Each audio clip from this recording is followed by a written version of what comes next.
الكبير والصغير والوسط الشجر بجميع اشكاله. بتبدي بكام بقى الشجر؟ بنبدأ بقى عندنا شجرة كده بتبدأ ب 20 جنيه الشجرة. دي ب20 جنيه. اه تمام. الشجرة دي بتبدأ من 20 معانا بقى لغاية الشجر اللي بينور ده. لحد بصوا كل المقاسات موجودة، بالشجر الأنفل، بالشجر المقاسات الكبيرة. يعني بيبدأ من حلوه. دي اسمها شجره ايه دي؟ ده الشجرة الأنفل دي نازلة القنفذ ترند بقالها حوالي سنتين. اللي الشجرة هي دي الأنفل. ولا لا دي؟ اللي هي اللي الشجرة دي. هي دي صح. وهي بس مش عارفين نفردها عشان اه المساحة كده. خليها بص اللي هي حضرتك زي تيجي دي. اهي شكلها اهي.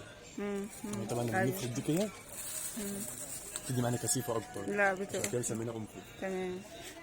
دي عامله كام دي؟ طبعا مقاسات. مقاسات بقى بتبتدي من كام؟ في بقى اللي هي المتر 20 دي ب 300 اللي هي دي في دي ب صح؟ 300 والاخضر في ابيض، في منهم الاخضر 350. والاخضر في ابيض. 300 350 وفي 500 550 وفي الاكبر بقى حسب المقاسات. حسب المقاسات حسب بالظبط. المقاسات. طبعا الشجر عندي طبعا لغايه 210 اللي هي الطويله دي.